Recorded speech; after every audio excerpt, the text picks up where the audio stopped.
Alors, bonjour tout le monde. Je suis super content d'être avec vous tous et toutes ce matin. Bienvenue, puis évidemment, merci de prendre du temps pour venir discuter, échanger avec nous sur les prochaines tendances en technologie pour 2025, les grands défis qui attendent nos organisations et comment on pourra tous ensemble les attaquer, ces défis-là, et aider nos organisations à se rendre ailleurs, tant au niveau technologique qu'humain. Alors, on le sait, hein, on l'a vécu cette semaine, l'année 2025 va être une année qui va être marquée par une pression économique. On va aussi être dans un contexte d'évolution rapide des technologies. Et ce contexte-là fait en sorte que il y a beaucoup d'attentes dans nos organisations, chez nos dirigeants, chez nos dirigeantes, pour être en mesure de faire en sorte que les transformations les investissements en technologie qui vont être faits vont rapporter des résultats tangibles et bien souvent rapides. Quand on regarde les statistiques en fait intéressantes par rapport justement aux grandes tendances de 2025, ce qu'on voit, c'est que 72% des entreprises considèrent que la transformation numérique est essentielle à leur survie pour les 5 prochaines années. On voit aussi que les organisations qui investissent dans la modernisation vont être capables d'avoir une augmentation de 30% de leur agilité et que 40% des entreprises prévoient une augmentation significative de leur efficacité grâce à l'utilisation combinée des ERP et des IA et de l'IA. Ça, c'est un sujet justement sur lequel on va revenir. Ce que ces tendances-là démontrent, en fait, c'est l'importance qui est accordée à la transformation numérique et à la technologie dans nos organisations.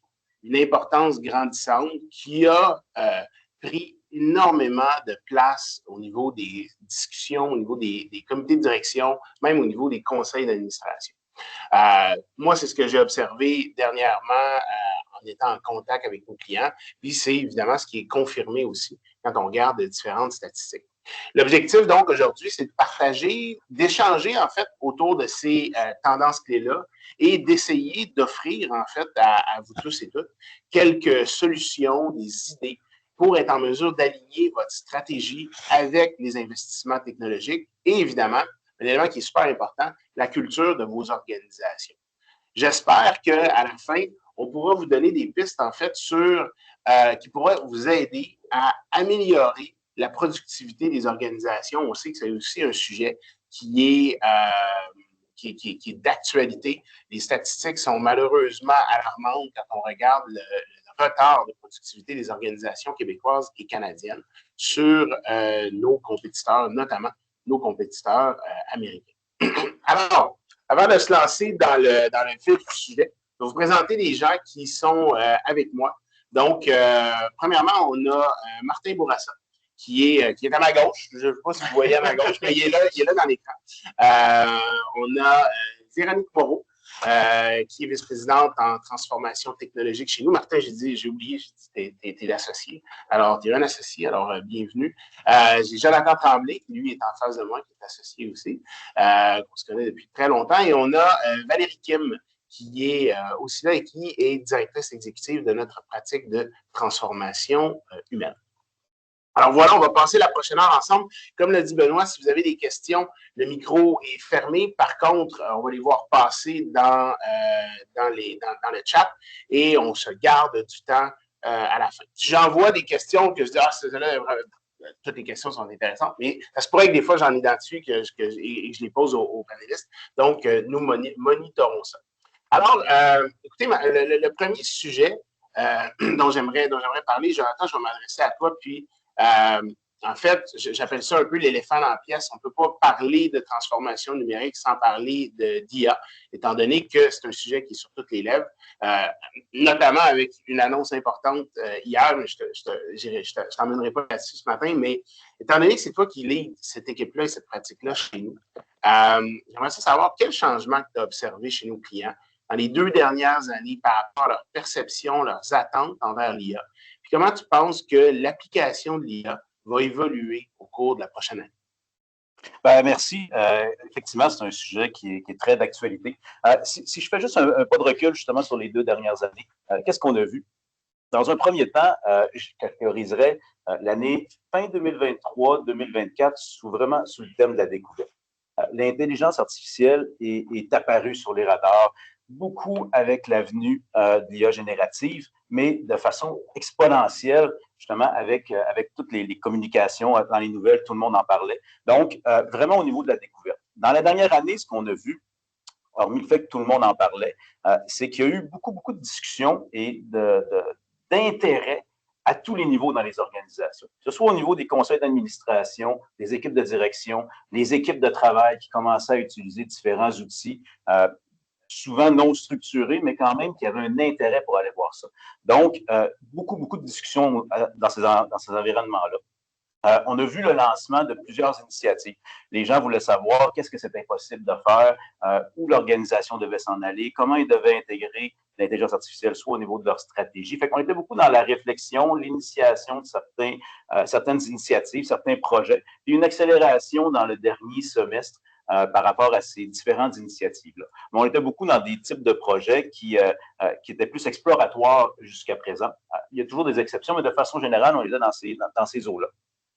Mais surtout, ce que j'ai constaté dans la dernière année, c'est vraiment une prise de conscience que l'IA classique, l'IA génératif, l'automatisation, l'hyper-automatisation était là pour rester. Ce n'est pas un effet de mode, quelque chose qui est au bout du jour aujourd'hui puis qui va disparaître d'ici une année ou deux. Les entreprises ont pris conscience que ce modèle-là et ces outils-là étaient performants, disponible et réel et qui était là pour rester dans les organisations. Donc, je m'attends, si on regarde au niveau de 2025, à une accélération puis une intégration de plusieurs de ces projets-là.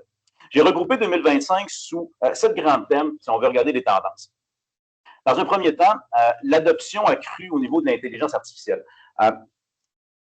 Beaucoup d'organisations ont regardé, ont essayé de mettre en place certains outils, des fois avec succès, des fois avec un peu moins de succès, mais en 2025, tout ce qui est outils pour accéder à de l'IA génératif, des chatbots comme les ChatGPT, Claude et compagnie. On va voir une accélération de ça au niveau des organisations. Les entreprises vont identifier des plateformes structurelles d'entreprises sécurisées pour être capables de rendre et de démocratiser cette technologie-là au niveau de l'ensemble des collaborateurs, l'ensemble des gens dans les différentes organisations. Donc, ça a commencé en 2024, mais on va vraiment avoir une accélération. Puis, j'espère que quand on va regarder les statistiques pour fin 2025, que le taux d'adoption et d'implantation de ces outils-là va s'être significativement amélioré. Mais je crois qu'on est dans cette bonne direction-là, parce que ça va pouvoir améliorer la créativité, la performance, l'efficacité. Deuxième grande tendance, c'est l'IA comme moteur d'efficacité et d'innovation opérationnelle. Beaucoup de produits du marché sont arrivés avec des capacités d'intelligence artificielle. Ces capacités-là améliorent, augmentent, facilitent certaines choses. Avec l'IA générative, on voit la possibilité de créer des agents spécialisés qui vont pouvoir justement travailler sur des tâches qui sont plus répétitives. Donc, on va voir dans l'année des notions d'hyper-automatisation. Donc, des technologies qu'on connaît depuis longtemps, comme du RPA, mais qui sont augmentées à travers des outils d'intelligence artificielle, qui vont vraiment automatiser des choses. Et j'essaie de trouver un terme qui était le plus justifié, mais l'IA augmentative. On n'est pas dans l'année qui s'en vient sur le remplacement des métiers. Les gens sont là, les gens ils vont rester. Par contre, l'intelligence artificielle va augmenter la capacité des gens à travers différents outils, différentes capacités derrière ça, que ce soit au niveau de l'analyse prédictive, de la personnalisation au niveau de certains services. On va voir l'émergence de ces outils-là parce qu'ils sont disponibles et ils existent. Donc, on est capable de les intégrer et de les adapter à notre réalité. Troisième grande tendance va être au niveau de l'expérience client. Quand on parle d'expérience client, reste quelque chose qui est hyper critique pour l'ensemble des organisations au niveau de la rétention, de la fidélisation et de l'attraction au niveau des clients. Les outils d'intelligence artificielle vont permettre d'avoir des assistants virtuels de plus en plus intelligents et d'avoir une personnalisation des interactions très, très complète et à haute valeur ajoutée. Donc, on va être en mesure de pouvoir avoir des interventions qui sont à chaque fois très ciblées, très pointues sur les besoins et l'orientation que les clients vont vouloir avoir derrière ça. Donc, l'émergence d'outils et d'agents de cette nature-là pour 2025, je m'attends à ce qu'on puisse en voir quand même plusieurs dans le marché. La quatrième, on en parle depuis des années, mais là, la pertinence devient de plus en plus majeure. Tout ce qui est data, tout ce qui va être data-driven, la prise de décision, l'exploitation de la donnée est quelque chose qui, en 2025, va, par nécessité, devoir prendre une place significative dans les organisations. On va voir deux choses. On va voir, l'amélioration de la qualité des données, parce que l'intelligence artificielle sans données, c'est très limitatif. On ne peut pas faire énormément de choses. Donc, on doit avoir ces données-là pour être capable de l'exploiter. Mais ce qu'on va voir, ça va être une démocratisation aussi de l'information. Aujourd'hui, avoir la donnée de qualité, c'est une chose, être capable de l'exploiter et d'avoir les gens qui savent ce qu'ils cherchent, y accéder, les trouver, c'est difficile. Maintenant, les outils permettent d'aller chercher ces informations-là et de rendre la donnée et l'information disponible à des gens qui n'ont pas de compétences techniques, mais qui sont capables de les exploiter. Ça, on va voir une démocratisation là-dessus. Puis tout ce qui est prédictif, à partir du moment qu'on a des qualités d'information puis qu'on a commencé à mettre une gouvernance, on peut rapidement envisager mettre des outils ou des algorithmes pour faire de la prédiction, que ce soit au niveau du marché, au niveau des volumes, au niveau du supply chain, et de vraiment être capable de se différencier. La cinquième, l'IA comme avantage concurrentiel. La plupart, voire la totalité des organisations avec qui j'ai travaillé dans les dernières années, commençaient à parler d'intelligence artificielle et commençaient à envisager ou à figurer comment être capable d'intégrer l'intelligence artificielle dans leur stratégie d'affaires. Et cet élément-là est critique. Chaque organisation doit évaluer pas l'intelligence artificielle comme un outil d'accélération de tâches simples, mais comme un moteur de différenciation concurrentielle. Comment ces technologies-là et l'application des technologies va créer un edge pour les organisations dans leur marché respectif. C'est vraiment la démarche optimale pour ces capacités-là. Que ce soit au niveau des services, du time to market, de l'expérience client, ces outils-là sont en mesure, pour chaque organisation, si c'est bien ciblé, de devenir des avantages concurrentiels. Mon avant-dernier point, l'éthique, la transparence et les biais. On en parle beaucoup. J'ai hésité quand j'ai préparé justement les tendances pour 2025 de dire est-ce que ça va vraiment être un élément sur lequel on va devoir se pencher dans la prochaine année de façon concrète parce que la plupart des organisations sont à rentrer les éléments d'intelligence artificielle. Et la réponse est oui, pour plusieurs raisons. La première, c'est que les gouvernements sont en train de légiférer. Il y en a qui l'ont déjà fait, il y en a d'autres qui s'en viennent. Donc, il va y avoir un cadre pour l'utilisation et le balissage au niveau de l'intelligence artificielle.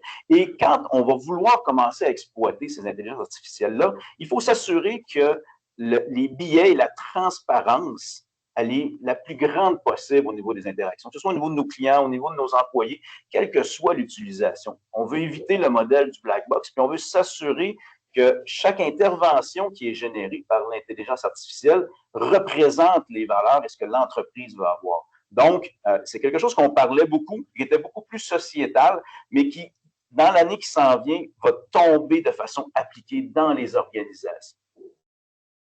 Finalement, le dernier, mais non le moindre, c'est la collaboration humain puis intelligence artificielle.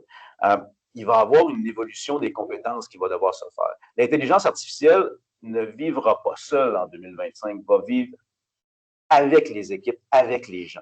Donc, on va devoir travailler et avoir des approches pour être capable de comprendre et de s'adapter à ça. Sous différents aspects. Le premier, c'est vraiment du mode de travail. Les équipes vont devoir travailler avec des agents. Donc, ça va demander une réorganisation du mode de travail, une réorganisation de certaines tâches pour réaménager la portion faite et prise en charge par l'intelligence artificielle. Donc, il y a un exercice qui va devoir se faire. Au niveau de la transformation des métiers, ils sont en évolution. On s'entend, je ne pense pas qu'en 2025, on va voir une rupture dans les métiers, mais on va voir une évolution qui est quand même importante. Donc, il faut préparer cette évolution-là et cette transformation-là et aussi être capable de travailler sur le volet de formation. Quelles sont les compétences qu'on va devoir développer dans nos équipes pour être capable de travailler avec des outils d'intelligence artificielle? Puis finalement, ben, la gestion du changement puis l'acceptation des solutions IA. Tout le monde en parle, mais ce n'est pas parce que tout le monde en parle que tout le monde a le goût de l'avoir. Il y a beaucoup de gens qui ont peur par rapport aux outils d'intelligence artificielle, quels qu'ils soient. Les organisations ont une responsabilité de travailler sur la culture numérique au niveau des équipes. Donc, de préparer les gens, d'avoir des communications le plus transparentes possible et de donner la vision de où ils veulent s'en aller par rapport à l'introduction de l'intelligence artificielle pour sécuriser les gens puis expliquer justement les impacts et la transformation qui va arriver à travers ces différents outils-là. Donc, ça résume les 7 grandes tendances que je vois pour 2025. Merci. Puis, pendant que il y a une question qui est rentrée qui résume un peu une question supplémentaire que je voulais te poser. Je vais te mettre un petit peu on the spot. Dans les derniers mois, il y a un fort courant de démocratisation de l'intelligence artificielle. Il y a énormément de curiosité par rapport à ça. C'est quoi les exemples concrets de projets que tu as vus, qu'on a démarré ou que tu as vu ailleurs, qui avaient comme objectif de développer un avantage concurrentiel chez les organisations? Tu en as parlé comme c'était justement une tendance, l'IA comme avantage concurrentiel. Rapidement, un exemple concret? Ben, deux exemples que je pourrais amener qui sont quand même assez accessibles pour beaucoup d'organisations. Le premier est vraiment sur beaucoup d'entreprises qui ont énormément de réglementation ou d'obligations de conformité. On est en mesure de pouvoir, à travers des données propriétaires de l'entreprise, être capable de créer des modèles qui vont interroger cette documentation-là avec la capacité du génératif, donc qui va permettre aux organisations, dans un premier temps, d'évaluer les risques par rapport à des projets ou à de l'organisation, de répondre à des appels d'offres beaucoup, beaucoup plus rapidement et d'être capable d'avoir un insight puis une qualité d'information plus grande à partir de données qui existent déjà et qui sont déjà à la disposition au niveau des organisations. Ça, c'est un exemple d'élément concurrentiel en termes de time to market, en termes de qualité de réponse, en termes de qualité d'exploitation de l'information qui existe déjà.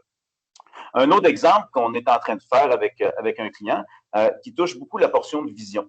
Donc, tout ce qui est gestion des propositions, qui va demander de l'analyse de propositions, préparation de réponses et tout ce qui est analyse visuelle de plans particuliers. Donc, être capable rapidement de pouvoir numériser, transformer, analyser, dénombrer et créer des devis directement à partir d'outils d'intelligence artificielle. Donc, ce que ça permet de faire, bien, ça va permettre de, libérer du temps au niveau de gens qui travaillent sur ça pour être capable de mettre davantage l'emphase sur le service à la clientèle, sur des éléments de plus grande valeur ajoutée que juste de l'analyse de devis, d'être capable d'avoir une plus grande justesse au niveau des devis et probablement être capable d'aller chercher davantage au niveau des ventes parce qu'on va être capable rapidement de faire des scénarios puis des analyses au niveau des capacités puis des différentes alternatives, soit au niveau des produits ou au niveau du positionnement de l'organisation dans notre réponse.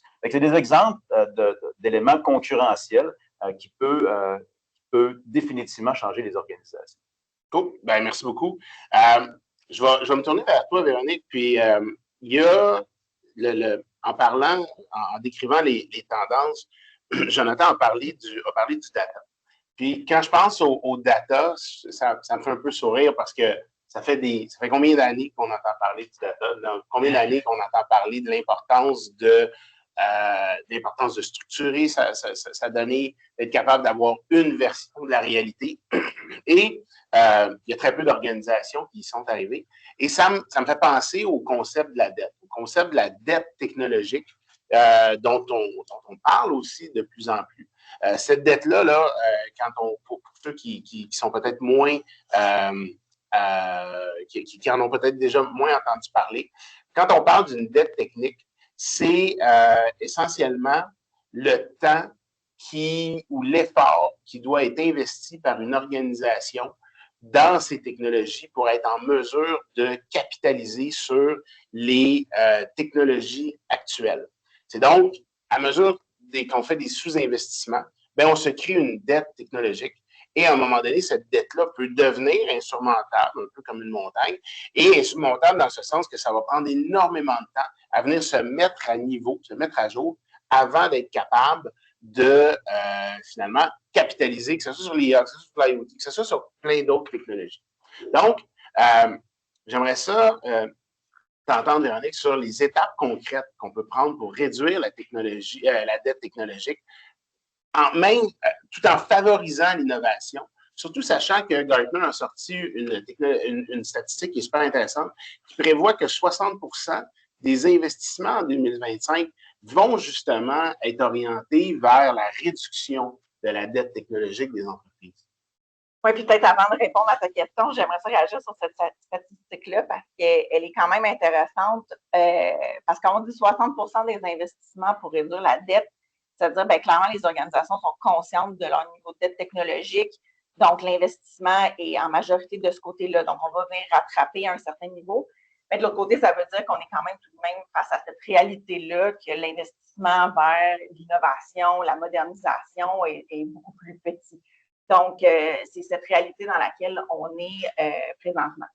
Puis en fait, je vais faire du pouce sur, Jonathan, ce que tu mentionnais sur l'IA, parce que je pense que c'est un bel exemple en fait, qu'on rencontre de freins à l'adoption de technologies comme l'IA, c'est quand on réalise, par exemple, que notre architecture de données sous-jacente, on parlait de données, donc, peut compromettre, en fait, la fiabilité des prédictions et des décisions qui vont être basées sur les modèles d'IA. Donc, ça peut être un frein à l'adoption de l'IA ou ça peut retarder, en fait, notre disposition à embarquer dans cette vague-là.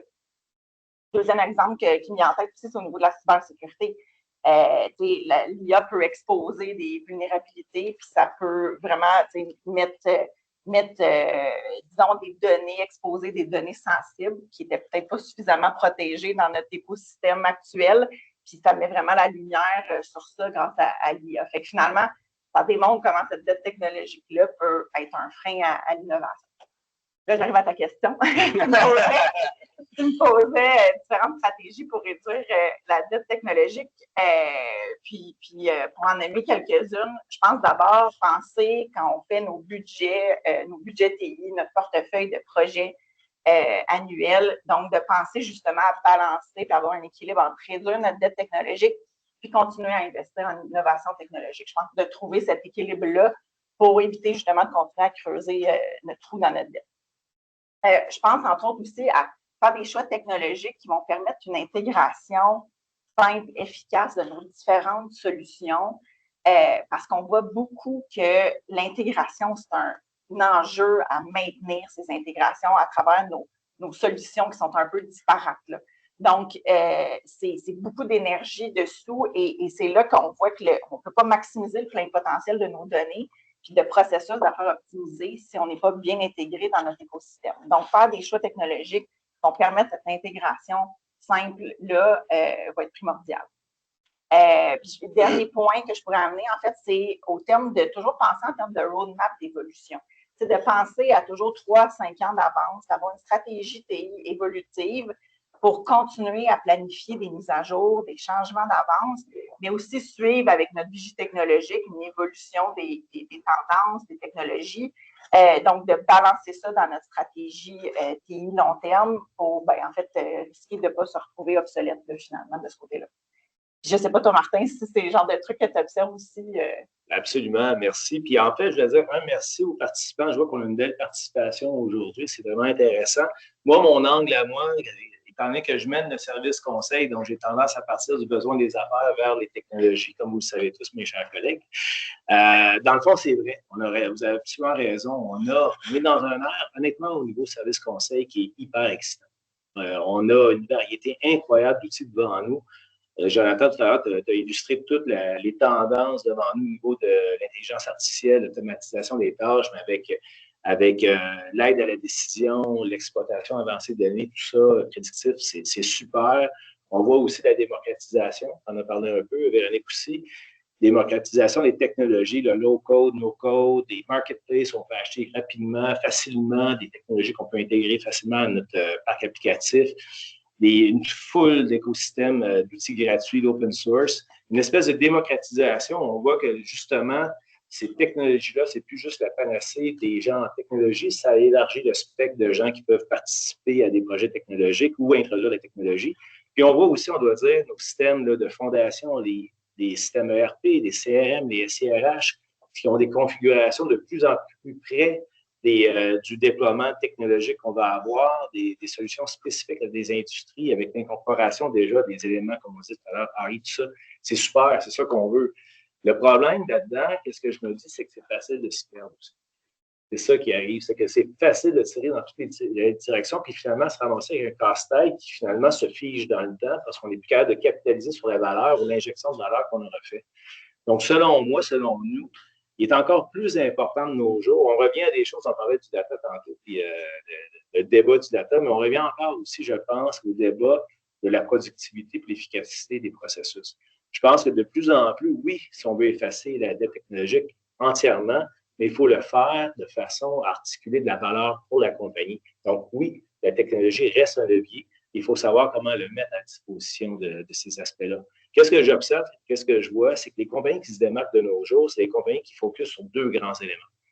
La portion agilité numérique. Comment j'introduis l'innovation, comment je capture la portion technologique, autant dans mes systèmes de fondation que mon agilité que je vais avoir à travers l'innovation, aller capturer des éléments d'intelligence artificielle, absolument, mais aussi la scalabilité, en anglais scalability. Comment mes processus d'affaires peuvent devenir des processus hyper harmonisés, hyper efficaces, qui me permet à ce moment-là de générer de la valeur pour l'organisation, évidemment, mais aussi capitaliser là-dessus pour être capable, par la suite, et dépendamment s'il y a une augmentation de volume d'affaires, je ne suis pas nécessairement en train d'augmenter le nombre de personnes pour le supporter. J'arrive à avoir des choses qui se font quand même seules. Donc, ces compagnies-là que je dis qui focusent sur ces deux éléments-là, bien, ils ont très bien défini leur intention d'efficacité. Ils ont bien défini leurs besoins d'affaires en fonction de leur bien stratégique.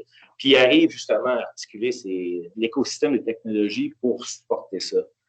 Donc, face à la quête de réduction de la dette technologique, bien, il y a quelques éléments là-dedans qui sont super importants. C'est important de s'asseoir avec les décideurs d'affaires et leur expliquer les risques auxquels on fait face par rapport à la technologie. La dette représente un risque. Il faut aussi bien définir, bien expliquer aux décideurs c'est quoi, comment on se limite dans justement l'opérationnalisation, la productivité, étant donné qu'on est devant des éléments de désuétude. Il faut aussi bien formuler à ceux-ci le potentiel technologique qui en découle. Qu'est-ce qu'on peut faire carrément, concrètement pour l'organisation pour aider à débloquer de la valeur. C'est super important. Évidemment, après ça, je dis tout le temps, c'est rendu une cohabitation aussi de la réalité des secteurs d'affaires, le business en bon anglais, puis les TI, pour justement bien définir les ambitions numériques et aller chercher le plein potentiel. C'est la combinaison des skills de ces deux grands groupes de gens-là ensemble qui nous permettent d'avancer. Et on suggère toujours de commencer dans un programme de rattrapage de l'aide technologique, de commencer avec des projets petits, à haut impact, à haut retour sur investissement qui nous permet de capitaliser, de gagner confiance et aussi, on a parlé tous là, un peu à différentes façons, d'augmenter notre maturité numérique puis faire face éventuellement à des plus grands projets. Donc, augmenter cette culture de changement-là face à nos ambitions numériques. Donc, c'est un peu qu'est-ce qu'on voit. Olivier, j'imagine que c'est une bonne passe pour la prochaine question. Donc, oui, mais ça m'a fait penser à une autre question. Je ne vais pas me permettre ce soir. Excuse-moi, mais parce qu'on parle de dette, puis quand je vous écoutais parler, ben moi je ne parlais pas, mais quand je vous écoutais parler, il y a quelque chose qui m'a... Quand on parle de dette financière, on a des outils pour la mesurer. Et on a notre compte de banque à la fin du mois, on a des relevés hypothécaires, on a des billes de carte de crédit. Donc là, à un moment donné, on se dit, ben là, j'ai plus de dettes, il y en a plus qui sortent qui rentrent qu'il y en a qui sortent. Quand on parle d'une dette numérique, comment on l'identifie? C'est quoi les éléments déclencheurs qui vont dire, hey, là, je suis vraiment en retard? Et comment, après ça, on est capable de l'articuler? Parce que souvent, hein, on entend parler là, dans les organisations Il y a toujours les TI qui sont face à la fameuse business, puis c'est de monter il y a toujours un chemin de croix d'aller convaincre les comités de direction à investir en technologie. Et donc, cette notion de dette-là, là, comment je l'explique? C'est quoi l'élément déclencheur qui faisait OK, mais là, ça ne marche pas, ou je m'en vais dans un mur? Tu as parlé de risque, tu as parlé d'ambition, c'est quoi? Ben, en fait, c'est tout ça. En réalité, qu'est-ce qu'il faut faire d'une certaine façon? Il reste qu'il faut se comparer à l'industrie. Ça, c'est le premier aspect. Donc, si on est capable d'avoir, puis on l'a, des espèces de mesures de performance de l'industrie, puis si nous, on est capable de se comparer à ça, autant du niveau technologique, mais aussi surtout au niveau de l'efficacité organisationnelle. Si on constate que nos compétiteurs prennent du terrain sur nous, qu'est-ce que ça veut dire aussi? Je dirais que de participer aussi à des conférences, d'aller voir qu'est-ce qui est out there et nous aide énormément. Mais concrètement, comment on y arrive? C'est un élément, je dirais, qui est à la fois subjectif et objectif. Subjectif dans le sens que les gens, les décideurs d'affaires, ben, ils disent voici ce que je veux atteindre, voici ce que je veux arriver à faire. Donc, il y a une espèce de subjectivité. Puis après ça, le côté objectif, on est capable de constater, on voit encore, on est avec des clients présentant pour lesquels la solution ERP est là depuis 25 ans. Ils sont limités. On ne peut plus intégrer des choses, on ne peut plus le pousser. Alors ça, c'est des éléments empiriques qu'on voit, qu'on constate. Donc, je dirais que c'est un élément, la somme des deux, Olivier, pour répondre à ta question. Il n'y a pas de bonne réponse à ça. Mais définitivement, le risque, moi en anglais, ce que je dis, le risque crashes and burns, donc le risque que ça casse, ben, c'est là devant nous. Ça, il faut l'évaluer. Donc, mais après ça, comment qu'on le réduit? Mais il faut y aller par petits bouchées. Comme un budget familial, tu ne peux pas investir et garocher ton argent partout. Il faut y aller par petits bouchées. Je dis tout le temps, allons régler les risques, allons régler aussi la solution, les éléments par des hit zones, allons cibler où est la valeur, où on peut corriger et potentiellement nettoyer un processus. La technologie en référence va nous aider à le faire. Merci. Merci. Je m'en allais poser une question dans la même affaire. Il faut que tu sois rapide parce que là. Je vais essayer. Mais tu parlais d'agilité numérique. Moi, ce que je vois, c'est que la majorité des demandes maintenant arrivent des lignes d'affaires par rapport à l'intelligence artificielle. Puis je vois qu'il y a de plus en plus de lignes d'affaires qui décident d'aller de façon un peu plus autonome. Donc, le Shadow AI, qui ressemble au Shadow TI, commence à s'accélérer davantage par rapport à la dette, par rapport à la posture de TI. As-tu une recommandation de quelle posture les groupes technologiques devraient prendre pour supporter justement cette transition-là? Mais là, tu me regardes, je vais laisser Véronique c'est celle-là. Non, mais en fait, je pense que c'est ça, c'est trouver cet équilibre-là parce que on l'a vu beaucoup avec des années de Shadow IT, d'un peu cette confrontation, là, je veux dire, entre dégager de l'avantage pour les lignes d'affaires, puis vraiment les bénéfices d'affaires, puis le contrôle, je dirais, des TI. Je pense que c'est toujours on est dans cette même réalité-là, de trouver cet équilibre-là, mais il faut, je pense, positionner donc les TI en étant un enabler, désolé, je ne sais pas le terme francophone, mais pour pouvoir générer et apporter cette valeur-là aux lignes d'affaires, fait que de trouver l'équilibre entre ce qui va être accessible et qui n'a pas besoin d'être contrôlé, mais dans un cadre où peut-être que les TI peuvent mettre de l'avant, parce que quand je le mentionnais tantôt, il y a ces risques de cybersécurité, il y a des risques au niveau de l'infrastructure, fait qu'il y a cet équilibre-là, puis ce cadre-là à les mettre autour, mais en laissant après ça les clés, puis les gens se familiariser, puis découvrir eux-mêmes les bons use cases à implanter. Ben, c'est intéressant, puis Jo, par ce que tu viens de dire, tu me donnes aussi un segue vers la prochaine question qui est au niveau de la dette culturelle, finalement. Parce que l'autre penchant de la dette technologique, c'est la dette culturelle. Donc, en quelque part, la capacité des organisations, donc des gens qui sont dans les organisations, et la capacité et le désir qu'ont les gens de changer. Une organisation qui ne bouge pas depuis des années, veut pas, va avoir plus de difficultés à embarquer, à être engagée dans des grandes transformations. À l'aube, et là, je vais m'adresser à toi, évidemment, Valérie Kim, à l'aube d'une année qui va être, comme je le disais, plutôt caractérisée par l'incertitude économique, l'incertitude politique, des changements qui sont très rapides au niveau technologique et déstabilisants. Jo, tu parlais de peur tantôt. Comment tu entrevois les prochains mois? Puis comment les organisations peuvent se préparer à bien outiller leurs équipes par rapport à ces changements? Bien, je vais reprendre un peu. Véronique et Martin ont déjà donné une très belle piste, c'est d'avoir un parcours, d'avoir un plan de match, puis qui soit réaliste. Les employés ont besoin d'avoir une vue globale. Ils ne peuvent pas manger ça par petites bouchées. Ils ont besoin de voir l'assiette au complet, puis par où on va commencer. Ça, c'est déjà un premier point. Le deuxième, c'est d'être réaliste ou de réaliser, puis il y a une statistique hyper importante, bien pas hyper importante, mais très parlante, je devrais dire, de Gartner, qui dit que les entreprises axées sur le leadership transformationnel vont atteindre une adoption technologique accrue de 65 %. Ce que ça veut dire, c'est que plus que le leadership du changement est fort, plus l'adoption de la technologie va être proportionnellement forte. On peut penser donc que le niveau qu'on atteint sur l'échelle de maturité numérique va être directement en lien avec ton niveau de maturité en gestion de changement. On nous demande de plus en plus de réaliser justement ce genre d'audit-là, à savoir on se situe où.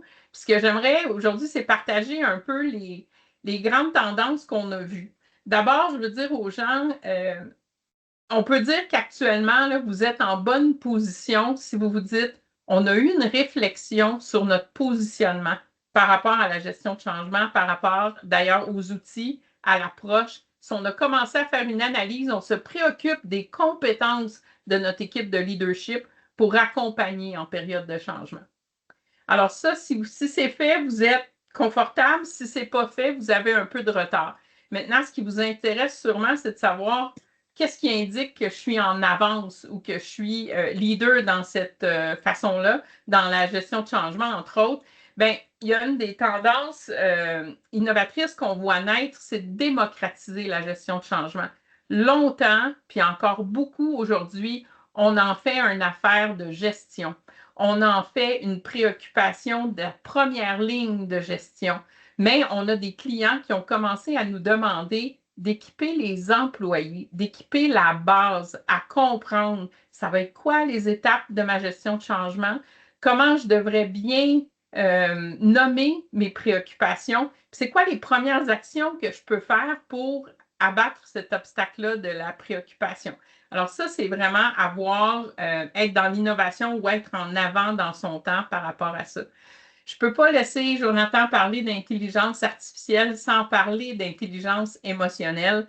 Jonathan a définitivement dressé la table par rapport à la transformation des métiers, mais aussi l'apprentissage change avec l'arrivée de l'intelligence artificielle. On va parler d'apprentissage en continu. Puis en continu parce que l'IA va tellement vite qu'on a de la difficulté à offrir des méthodes ou des façons de garder au goût du jour notre formation. Alors ça, c'est des grands défis auxquels on va faire face, mais il y a aussi l'étendue des préoccupations. Tu en as parlé en parlant de l'éthique, Jonathan. C'est quand même assez rare qu'on va parler de valeurs individuelles, de valeurs d'entreprise, de culture d'entreprise avec les choix technologiques qu'on va faire autant qu'on le fait quand il y a de l'intelligence artificielle impliquée. Et il y a l'apparition d'une nouvelle forme de résistance. Déjà, on n'aime pas la résistance. Là. Moi, j'ai toujours énormément d'intérêt dans une salle quand je dis que j'adore la résistance en gestion de changement. Moi, j'appellerais ça la nouvelle forme de résistance, c'est une résistance positive. Cette résistance-là, c'est le refus qu'il n'y ait pas de changement. C'est un plaidoyer pour qu'il y ait de plus en plus de changements et que le changement soit de plus important. Et ça nous vient vraiment à l'origine de tous ces projets-là d'intelligence artificielle où les gens en veulent plus. Il y a toujours de la résistance habituelle, là, traditionnelle, mais ça, c'est une nouvelle forme de résistance qu'on voit apparaître.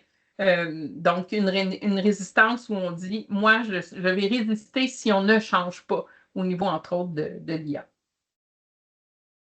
Ben, je trouve ça super intéressant. C'est vrai que c'est quelque chose que moi aussi j'observe, c'est-à-dire le besoin ou la volonté des gens dans les organisations à bouger. Les gens veulent travailler avec des outils qui sont modernes, veulent... Tu sais, dans le fond, on a un peu tous et toutes la même information. Donc, quand les gens, les statistiques par rapport justement à la productivité, par rapport à l'environnement changeant, les gens, ils le voient, ils le lisent, ils l'entendent, et ce qu'ils veulent voir dans leurs organisations, c'est un mouvement. Un mouvement de dire, hey, on l'a entendu, et nous, ce qu'on veut, c'est s'en aller dans la bonne direction et faire de notre organisation une organisation qui va être plus performante. Et un immobilisme est très, très mal perçu en ce moment. Je l'observe énormément. Il y a quelque chose, je trouve ça le fun. Martin, tantôt, parlait de Petite Bouchée, puis tu as parlé de la vue globale et je pense qu'effectivement, c'est super important.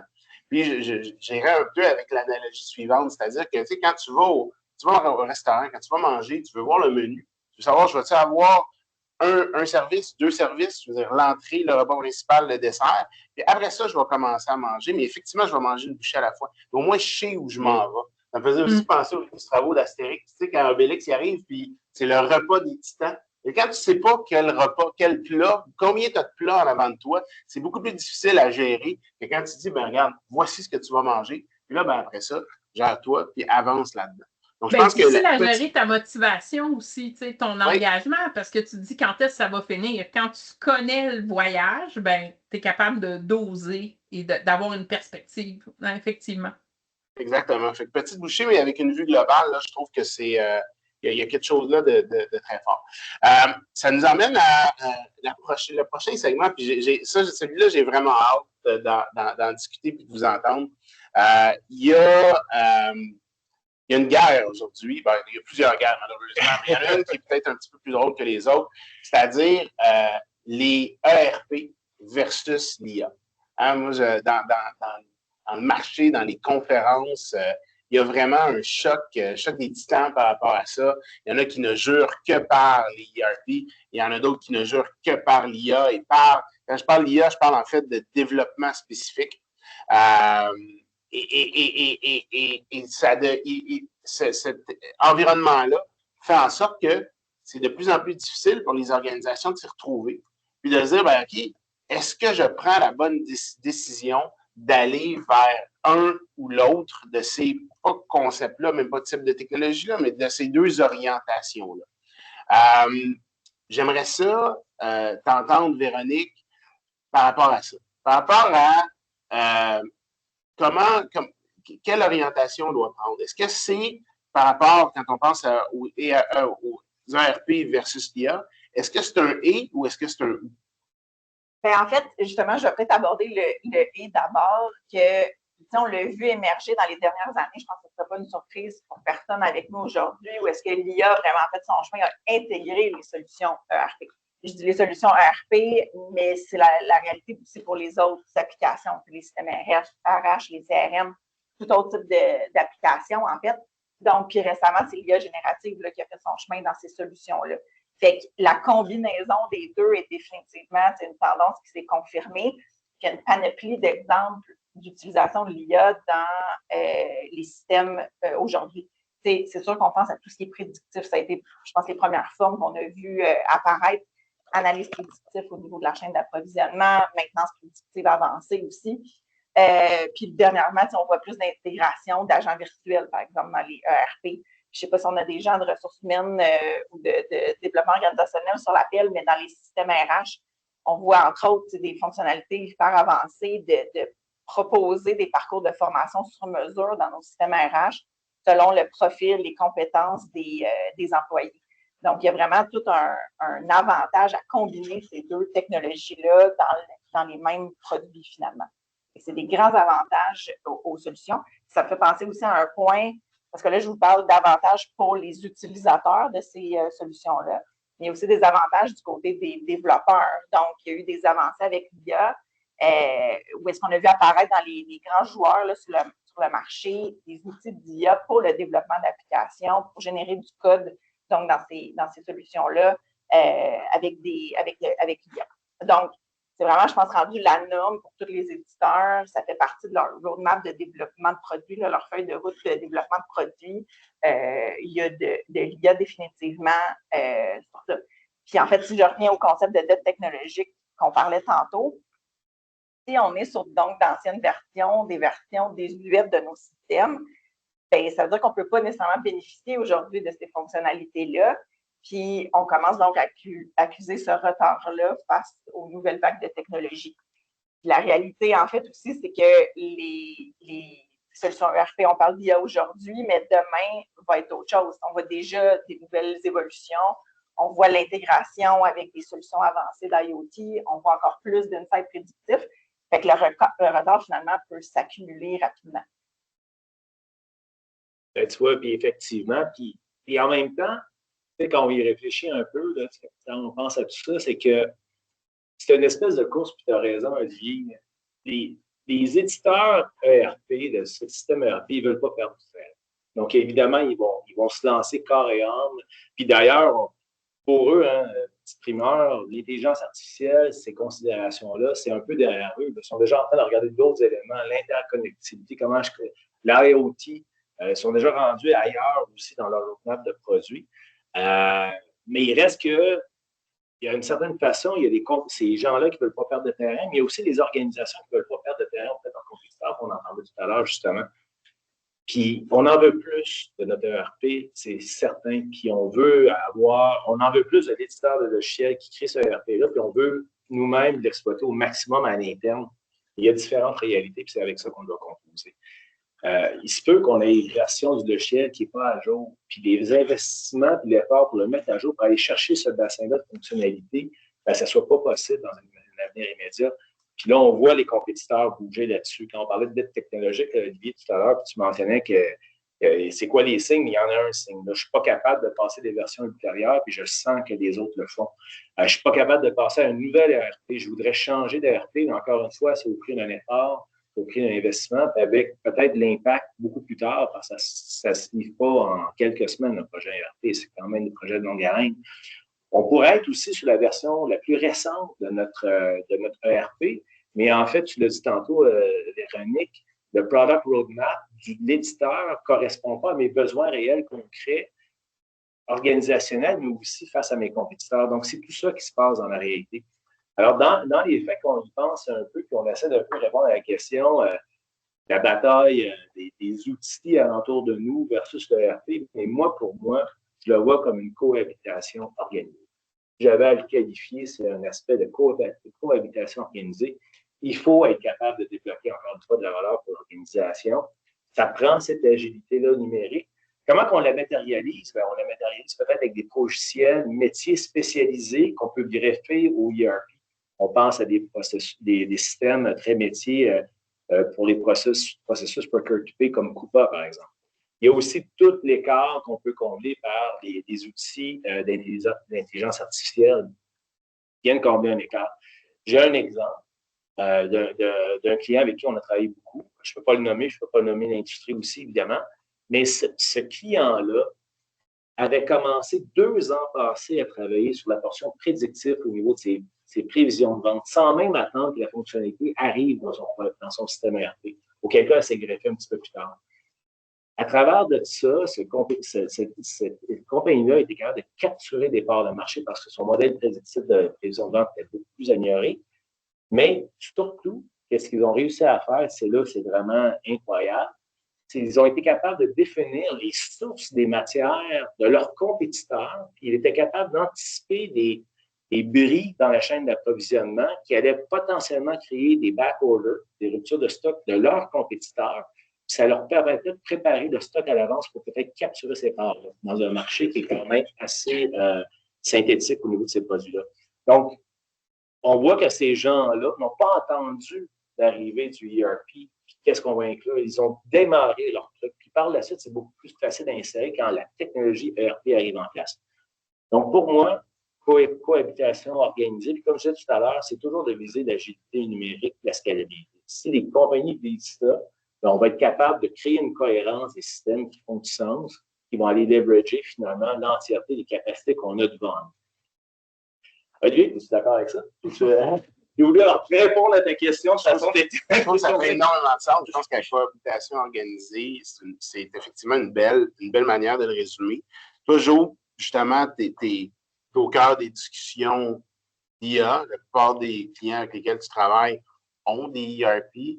Cette question-là est une de celles qui revient le plus souvent. Est-ce que l'IA va remplacer mon ERP? Est-ce que c'est l'avenir? Est-ce que je dois mettre de l'argent là-dedans? La question est intéressante, mais je pense que le débat est non nécessaire. Les deux n'ont pas la même utilité. C'est deux raisons d'être distinctes. La question est plus où je dois mettre mes investissements année après année. Est-ce que je le mets dans mon ERP ou je le mets dans mon intelligence artificielle?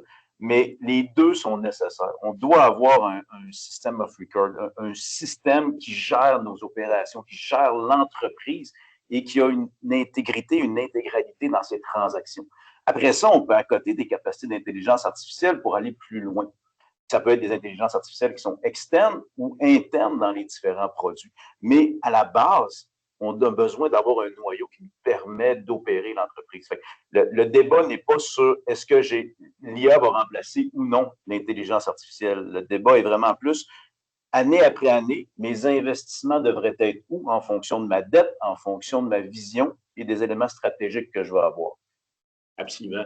Puis tu l'as bien illustré. Puis, parce que si on pousse la réflexion, si l'IA remplace un ERP, dans le fond, ça devient un ERP hyper automatisé, c'est ça. Et personnalisé. Puis honnêtement, je pense que ça va se rendre là. Je pense que éventuellement, on va être dans cette hyper personnalisation-là. Il y a des gens, il y a des éditeurs de logiciels qui vont poursuivre ça, j'en suis convaincu.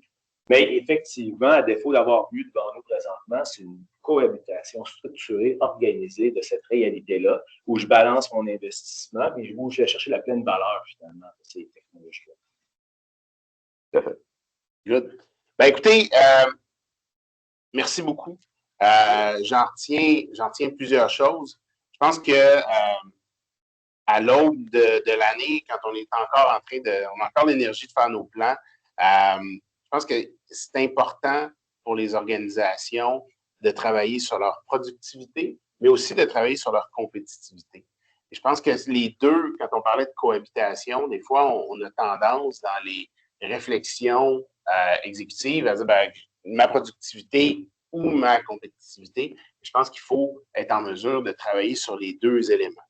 Et c'est dans ce contexte-là, je pense que c'est hyper important de se donner cette vue globale-là dont on a parlé, pour ensuite de ça, démarrer par identifier des projets qui vont avoir un impact et d'identifier ces projets-là sur la base des processus.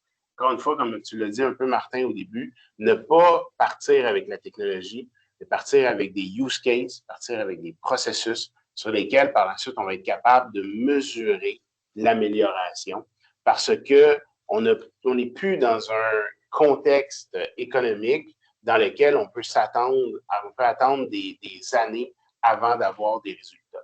Donc, je pense que si les organisations abordent leur transformation numérique avec ces grands principes-là, ben, on va donner toutes les chances à nos organisations de se démarquer et d'avoir de la croissance malgré, finalement, un environnement qui est très, très, très, très, très changeant.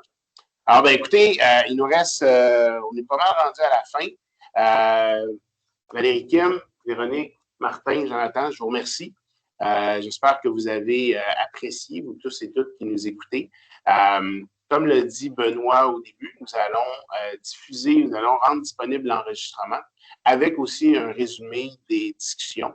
Et gardez en tête que c'est le premier d'une série de webinaires. Le prochain webinaire va justement porter sur les ERP, sur l'implantation, les meilleures pratiques d'implantation. On va voir avec nous deux clients qui ont soit terminé leur implantation récemment ou qui sont en train d'implanter pour avoir une discussion sur comment ils vivent ça, c'est quoi les différences entre maintenant et avant, et bref, les meilleures pratiques. Alors, ben, écoutez, je vous remercie beaucoup. Merci tout le monde. Bonne fin de journée et à la prochaine. Bonne fin de journée, merci. Salut. Merci, au revoir.